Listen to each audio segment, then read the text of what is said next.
Temprano con el compañero Lula y combinamos que antes de él y Daniel hablaren, nosotros vamos a contar con la contribución más si necesario y invitamos para que sea el primer a hacer para los millones de desocupados, reordenar la deuda interna y externa y ponerle al país, tomar decisiones con autonomía y de manera independiente de las recetas impuestas durante décadas y pensar en propias de la nación y las provincias en concordancia y unidad a la política regional. Desarrolló políticas públicas que, acompañado por un fuerte consenso social y las herramientas legales correspondientes, permitieron ir sin renunciar al ejercicio colectivo de la memoria. Durante los juicios por los crímenes de lesa humanidad cometidos por la última dictadura, con su eje en la memoria de verdad y justicia. Más de 3 millones discutir sueldos y derechos en paritarias a la par que excedente en los últimos 50 años. Los actos y ataques destituyentes, por no llamarlos golpistas, a los que ha tenido a las políticas implementadas por el gobierno de Kirchner, agravando posiblemente con su condición de mujer, siendo por el sector del campo y grupos mediáticos quienes fueron los primeros en la riqueza. Contrariamente a lo ocurrido en experiencias históricas que han traído grandes frustraciones frente a la derrota legislativa y mediática, la presidenciación de los recursos de la FJP, el sistema jubilatorio privado, el matrimonio igualitario y el modelo económico que propone el gobierno de Cristina, basado en el crecimiento sustentable, tiene como dinero una política anticíclica de liquidez que minimice la vulnerabilidad externa, un sistema financiero independiente de las necesidades del gobierno y en lo que se refiere al trabajo, este gobierno apuesta a que el empleo vuelva a ser el motor del crecimiento, el principal mecanismo de distribución del ingreso, la creación de empleos dignos con salarios justos que permitan a los trabajadores acceder a la seguridad social y a una jubilación decorosa. Para ello, se fueron creando los mecanismos de control que posibilitan la reducción de informalidad laboral, lo que ha hecho posible para sostener y profundizar este modelo. En lo que se refiere a la política social, Cristina no ha dejado de trabajar para consolidar el proyecto nacional y popular que hace eje en la persona. La transformación de Argentina, de inclusión y justicia social, de participación popular, de crecimiento con equidad, de recuperación de las instituciones democráticas, que comenzó como una segunda oportunidad en el 2010, es el camino que se está transitando. Somos parte de este momento histórico que está garantizando un futuro mejor para todos. Este futuro es el que propone el gobierno de la compañera Berlusconi del movimiento Evita la delegación argentina y invita.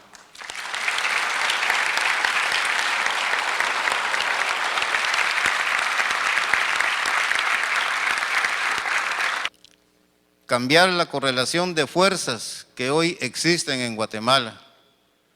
Ese cambio de correlación de fuerzas que por el momento de ellos esa correlación de fuerzas, nosotros debemos y podemos en los últimos 50 años de la historia del país. Debemos de luchar.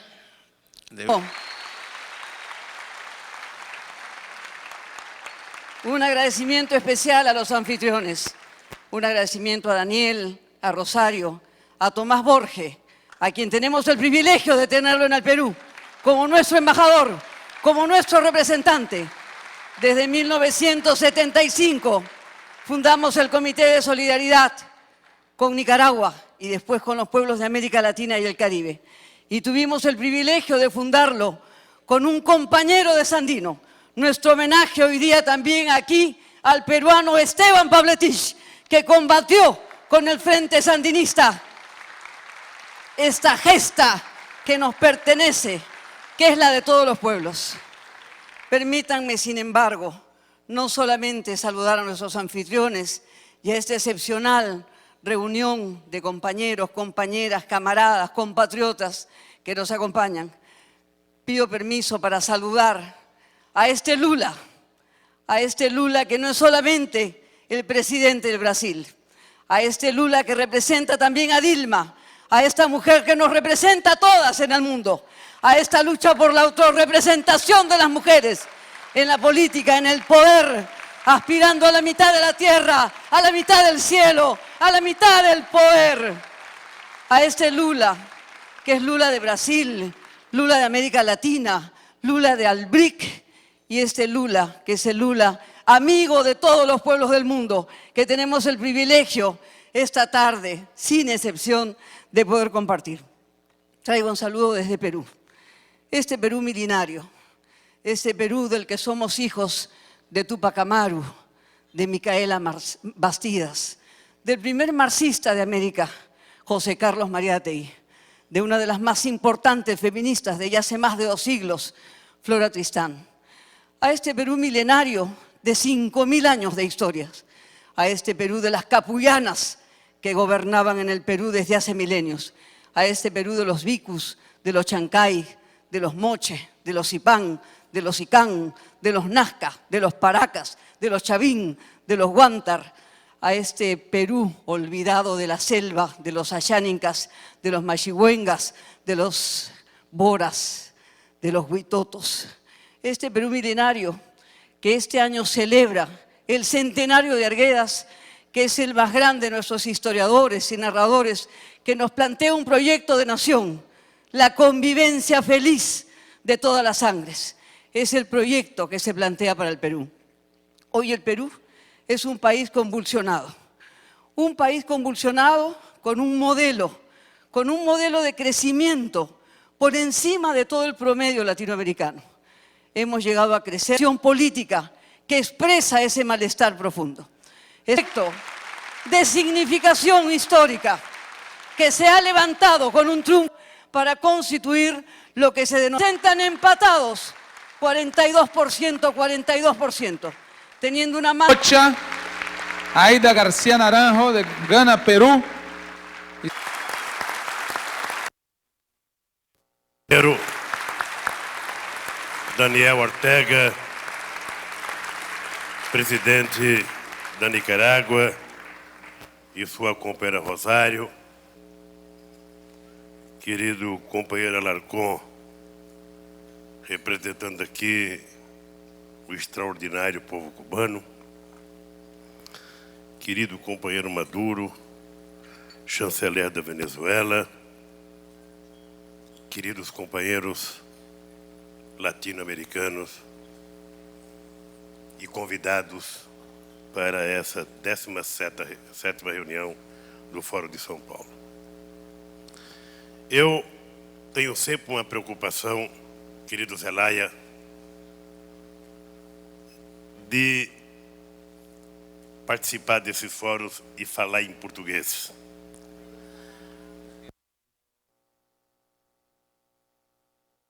Não entendi nada do que eu hablo.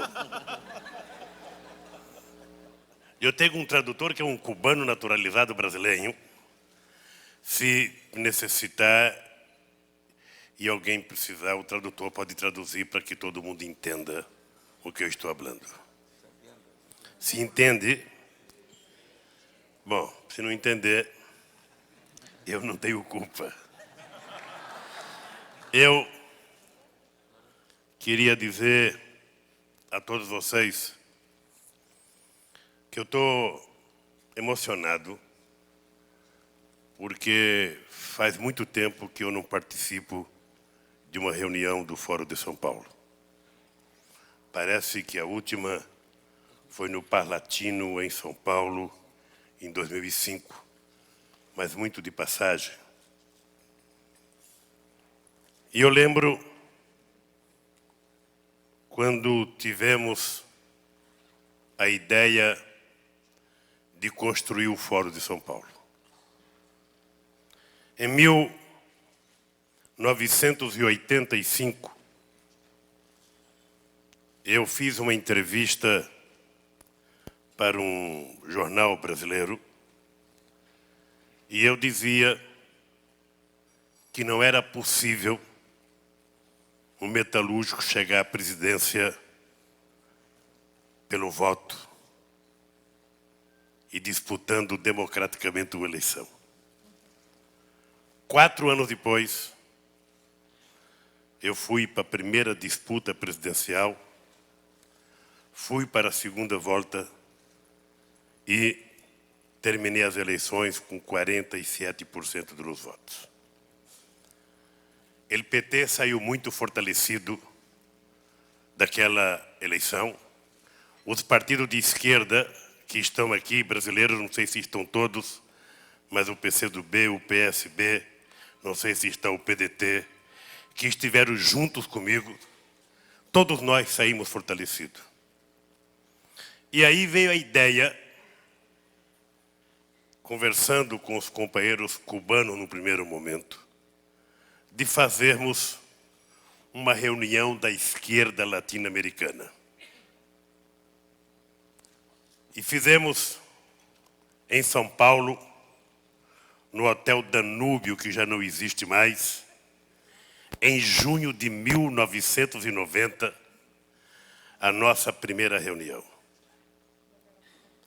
Havia, meu querido Maduro, tantos partidos de esquerda na América Latina e tantas divergências que só da Argentina compareceram 13 partidos políticos e a única coisa que unificava os argentinos eram os gols de Maradona na Copa do Mundo de 1990.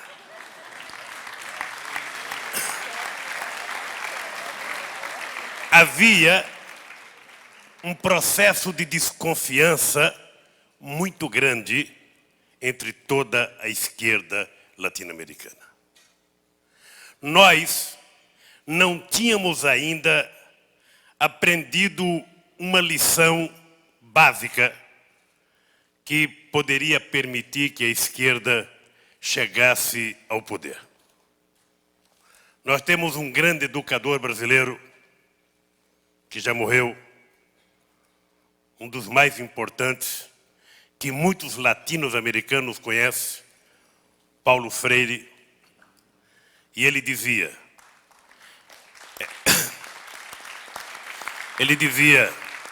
juntar os diferentes para derrotar os antagônicos.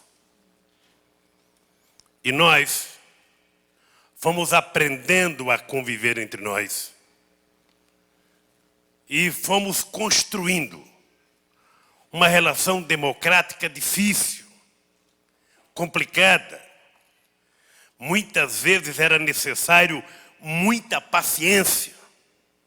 Eu lembro que na reunião do Fórum de São Paulo, em El Salvador, nós não deixamos o Chávez participar, porque Chávez tinha tentado o golpe na Venezuela e nós não deixamos ele participar. Era muito difícil. Havia um processo de desconfiança entre nós muito grande. E de coração, eu quero dizer para vocês que uma das forças políticas que mais contribuiu para que nós chegássemos a construir o que nós construímos foram os companheiros do Partido Comunista Cubano, que sempre tiveram paciência e experiência de nos ajudar. Não posso desmerecer o trabalho do companheiro Marco Aurélio Garcia, que hoje está no governo, não está aqui, mas que participou de quase todas as reuniões do Fórum de São Paulo. Eu fico imaginando que algumas pessoas não estão mais aqui entre nós. E eu queria saudar aqueles que não estão aqui entre nós, homenageando o companheiro Chafik, da Frente Farabudo Martí, que não está entre nós.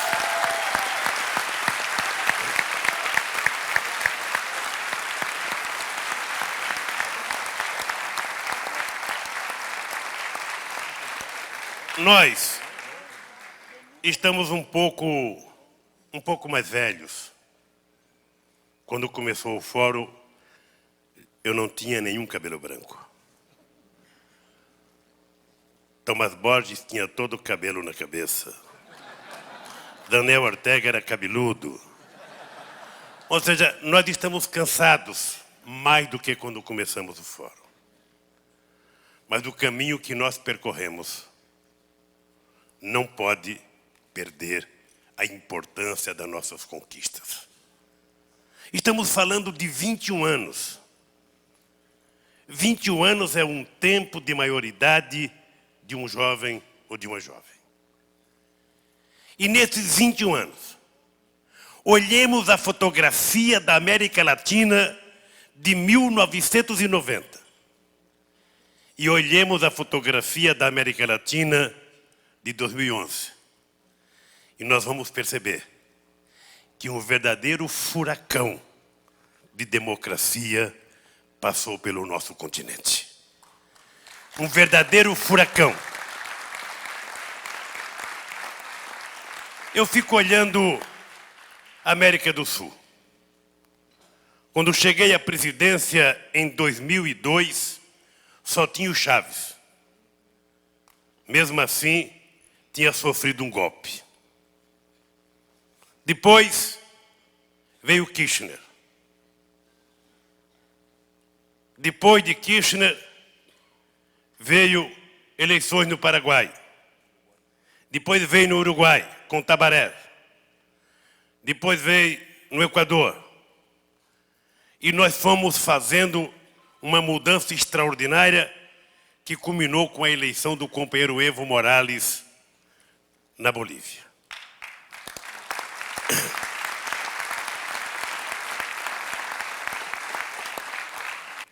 É a demonstração mais viva dessa evolução política da esquerda latino-americana. Porque esses meninos, e eu digo meninos porque tive o prazer de participar no dia 19 de julho de 1980, do primeiro aniversário da Frente Sandinista, quando o orador principal foi Tomás Borges, o dia que eu conheci Fidel Castro e fomos comer uma lagosta na casa não sei de quem. E eu lembro perfeitamente bem que depois de chegar ao poder por uma revolução, no momento certo, a Frente Sandinista não teve medo e convocou eleições democráticas. Perdeu. Daniel é o único ser humano do planeta que perdeu mais eleições do que eu. Eu perdi 3 eleições. Daniel perdeu 4 eleições. 4 eleições. Entretanto, em nenhum momento, por mais acusado que esse companheiro fosse, ele deixou de acreditar de que o caminho da democracia que a Frente Sandinista tinha optado era o melhor para a Nicarágua. E agora está o companheiro de volta à presidência da República pela via do voto direto.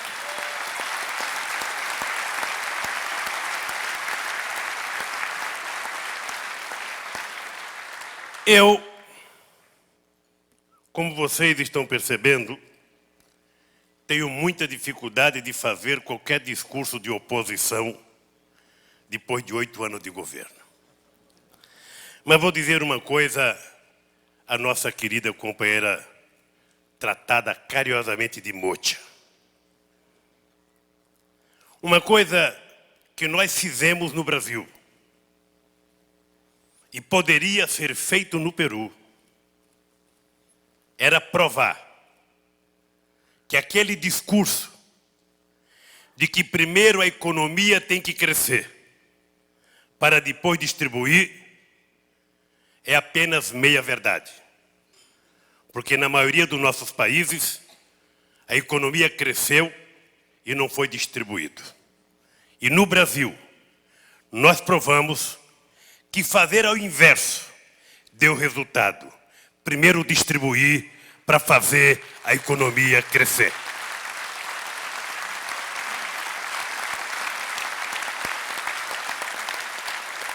Nós provamos 3 coisas no Brasil.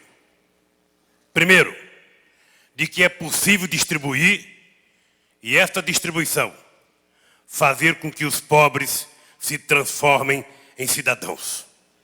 Segundo, combinar exportação com importação. No Brasil, historicamente se falava que quando você exportava, você diminuía o mercado interno. E quando você fortalecia o mercado interno, você diminuiu as exportações. No Brasil, nós crescemos o mercado externo e fortalecemos o mercado interno. Terceira derrota que nós impusemos a tese de que era preciso crescer para distribuir. Diziam que não se podia aumentar o salário dos trabalhadores e nem o salário mínimo, que causava inflação. Nós aumentamos o salário mínimo em 62% no meu governo e durante 8 anos, 87% dos trabalhadores tiveram ganho real de salário acima da inflação.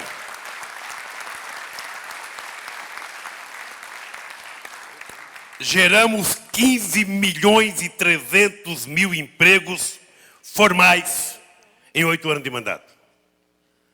Desapropriamos 47 milhões de hectares de terra. Assentamos 590 mil pessoas. E dobramos o financiamento para a agricultura familiar. Dobramos o microcrédito. Nós saímos de 70 milhões de trabalhadores com contas bancárias para 115 milhões de trabalhadores. Ou seja, 45 milhões de trabalhadores em 8 anos viraram cidadãos com acesso à bancarização. E tudo isso, querida Mocha, eu conversava muito com o meu amigo Toledo e conversava muito com Alan Garcia. Quantas e quantas vezes eu dizia, companheiro, a coisa mais fácil, a coisa mais barata, o que custa menos para um governo é gastar dinheiro com o pobre. Porque o pobre custa muito pouco para o Estado. E quando nós criamos o Bolsa Família, até alguns companheiros da esquerda no meu país diziam que era política assistencialista. E as pessoas não sabem o milagre que uma mãe faz com 40, 50 ou 60 dólares na mão. Um rico dá de gorjeta depois de tomar um uísque. Mas uma mãe pobre, ela é capaz de levar comida para um filho para muitos dias com pouco dinheiro. E nós, no meio da crise, colocamos praticamente 52 milhões de brasileiros, ou 13 milhões de famílias, para receber uma ajuda mínima. E essa gente se transformou em consumidor, se transformou em gerador de emprego e se transformou em pessoas que ajudaram a economia a crescer. Um dado importante, no auge da crise de 2008, a classe C, da região mais pobre do Brasil, que é o Nordeste e o Norte, consumiram mais do que a classe A e a classe B da região sul do país. Numa demonstração que quando o pobre tem um pouquinho de dinheiro na mão, ele não deposita no banco para especular. Ele vai comprar comida, ele vai comprar roupa, ele vai fazer com que a roda da economia comece a girar. É por isso que em apenas 8 anos, nós tiramos 28 milhões de brasileiros da extrema pobreza e colocamos 36 milhões de brasileiros na classe média. Eu acho que poucas vezes foi possível um país sofrer um processo de revolução, de transformação econômica, como nós sofremos no Brasil. E isso é possível fazer em qualquer país do mundo, desde que os governantes